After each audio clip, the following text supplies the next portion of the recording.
E nessa reforma da Previdência, as pessoas têm cada vez, isso é um efeito das redes sociais, lido mais aquilo que já acreditam, têm reforçado cada vez mais uma ideia pré-concebida que lhes foi dada, e isso está quase que inviabilizando o debate.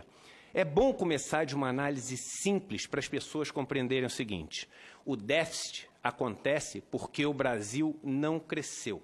Se o Brasil tivesse crescido minimamente ao longo dos 3 últimos anos, e a gente vai discutir aqui a questão do ovo e da galinha, se a gente não cresceu por causa da Previdência, ou se o déficit da Previdência vem porque a gente não cresceu, mas fato é que se o país tivesse crescido 2% ao ano, metade do que cresceu entre 2005 e 2013, a gente teria hoje um superávit primário de mais de 100 bilhões de reais no país. A gente está falando aqui de uma proposta que afeta 100% da população brasileira. São poucos momentos onde a gente para discutir isso.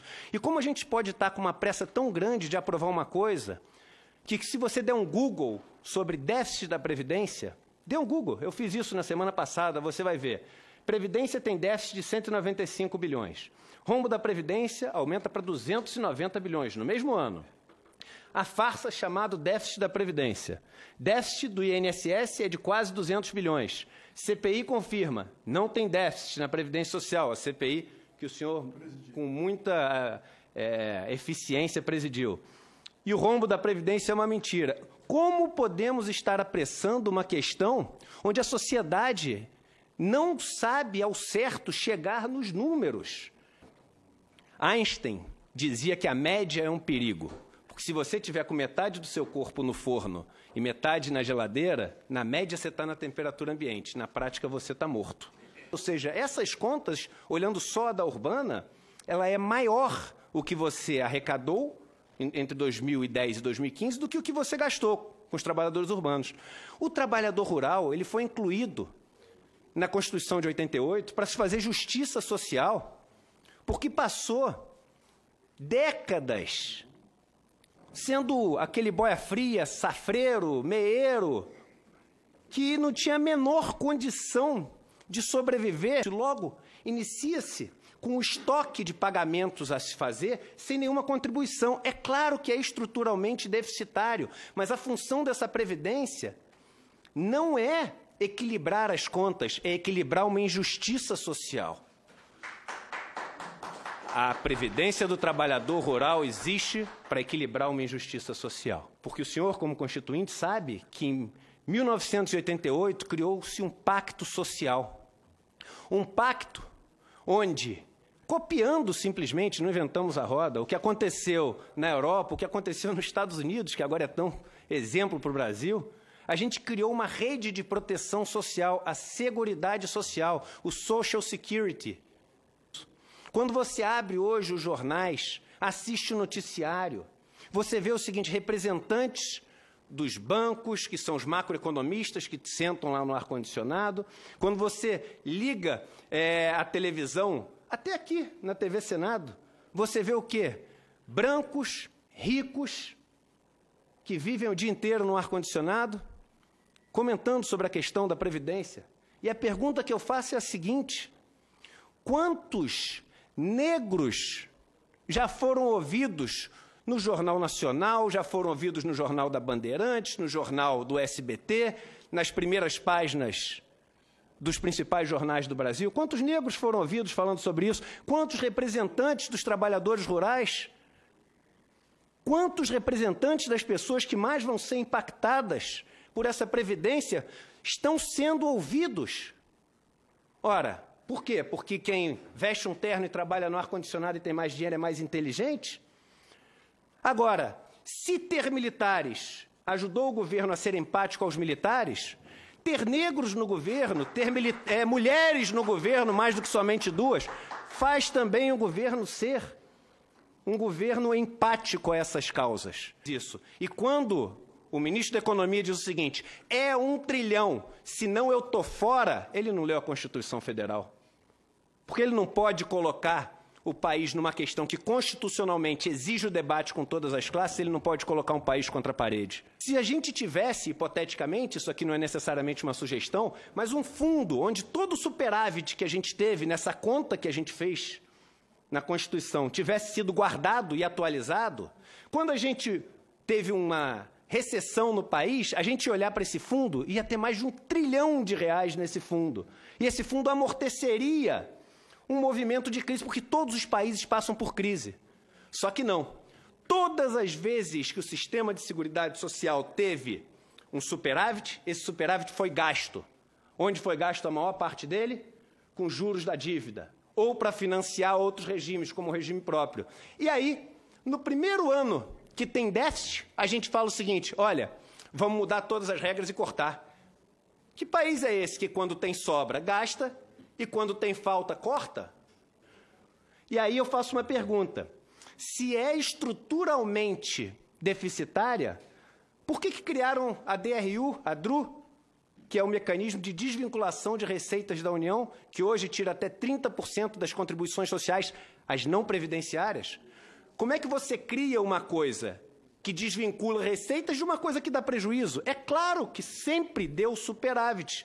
E é onde estão aqueles privilégios que os jornais adoram falar, do sujeito que se aposentou com 30 mil, 40 mil. E aí um ponto interessante: essa injustiça já foi corrigida em 2013, porque desde 2013 o servidor público não pode se aposentar com valor acima do teto, aquele que entrou no sistema depois de 2013. Estão colocando a população com ódio do servidor público. E é muito paradoxal ter um governo que fala que tem que ser patriota. Nós temos no Brasil que ser patriota. Nós temos que no Brasil cantar o hino todos os dias. Mas temos que odiar aqueles que representam a nação, porque nação é o grupo, o Estado é a pessoa jurídica que representa esse grupo. Como é que a gente vai ter ódio daqueles que nos representam? Isso é um gráfico, senador Paulo Paim, do World Inequality Report, a maior instituição do mundo, com dezenas de milhares de funcionários e colaboradores no mundo inteiro, que estuda desigualdade. E desde 2005, ali mais ou menos, o Brasil passou a ser o país do mundo que mais concentra renda no 1% mais rico. Nós somos, segundo o estudo da OCDE, de todos os países estudados, o segundo país que cobra maior alíquota de produtos e serviços do mundo. E esses são os impostos que impactam os pobres. Por quê? Porque tudo que o pobre ganha, ele gasta. Tudo que o pobre ganha, vira bens e serviços. Aí já uma informação muito útil para todo mundo. Todo o dinheiro da Previdência Social que é pago no RGPS ninguém ganha mais do que o teto lá de 5 mil e poucos reais, ninguém ganha mais. Todo esse dinheiro, imediatamente depois que é ganho, ele é gasto. Metade desse dinheiro, portanto, volta automaticamente para o governo como impostos. Se você somar o que volta para o governo como impostos daquilo que é pago pelo RGPS, imediatamente ele também vira superavitário em qualquer situação, e muito superavitário.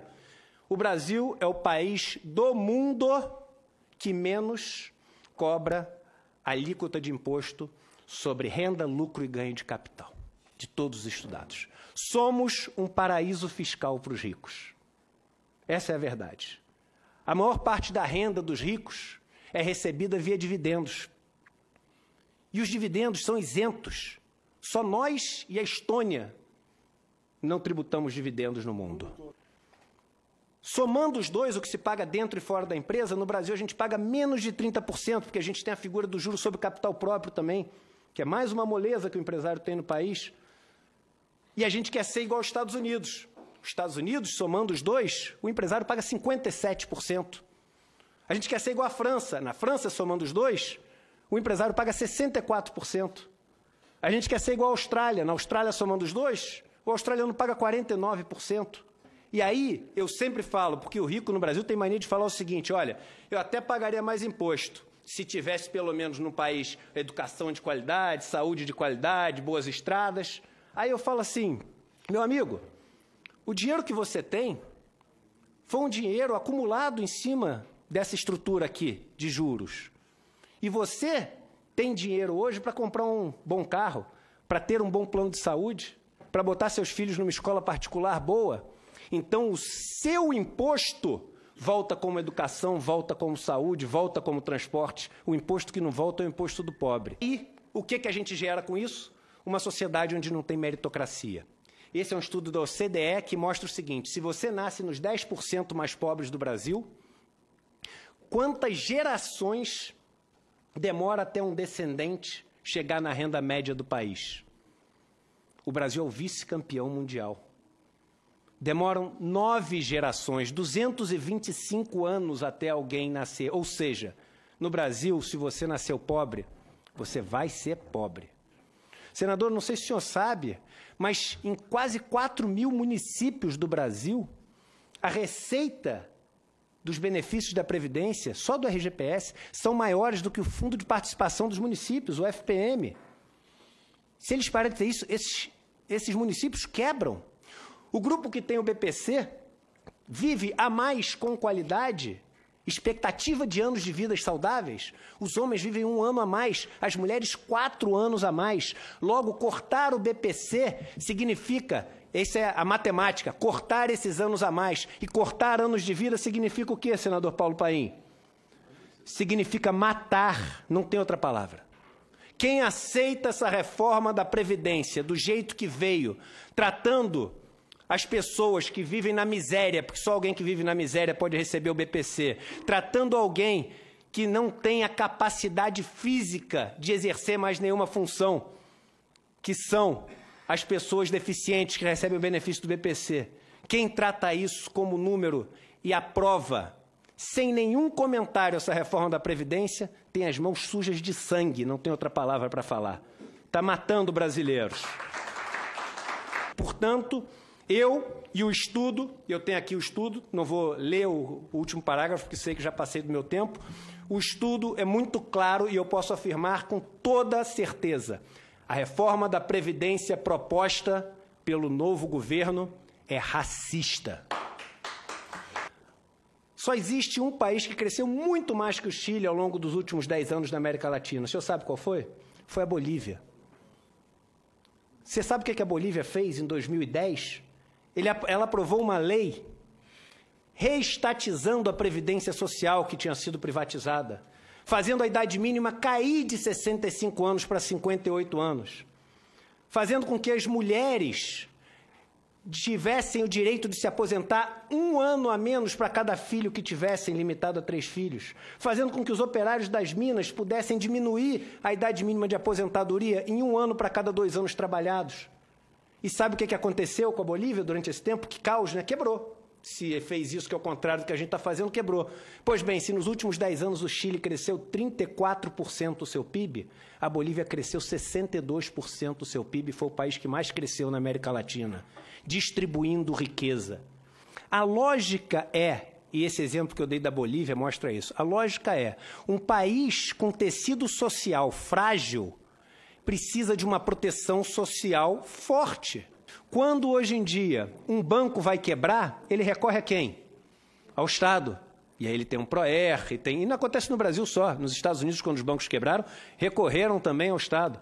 Quando um empresário tem dívidas enormes, ele recorre a quem?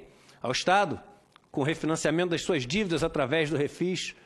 O rico vai sempre continuar podendo recorrer ao Estado. É o famoso capitalismo dos ganhos e socialismo das perdas. Eu acho, senador, que acabou o tempo em que a gente se orgulha de ter um país onde as 2 pessoas mais ricas, um é banqueiro, o outro produz cerveja. Um país desse não valoriza a criação de riqueza, porque nenhum nem outro produzem riqueza para o país para ser dividida. A solução desse país, Frei Davi, ela é muito simples. Ela envolve dar riqueza para que as pessoas tenham um mínimo para também produzir riqueza.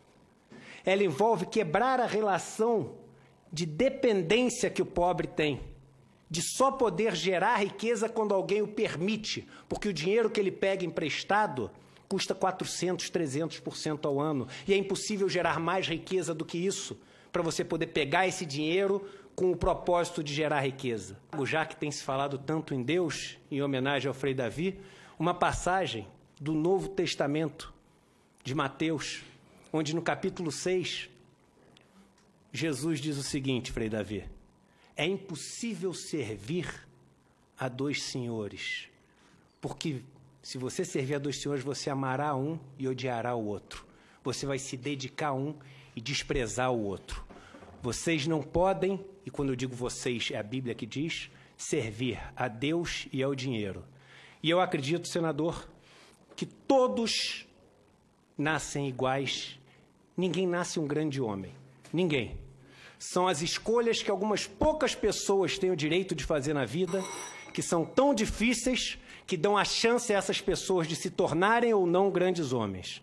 E os senhores senadores da República estão hoje diante de uma dessas grandes escolhas: servir ao dinheiro e ao capital financeiro, ou servir a Deus que está representado no nosso povo, dizendo não a essa reforma da Previdência como ela foi proposta pelo governo. Muito obrigado.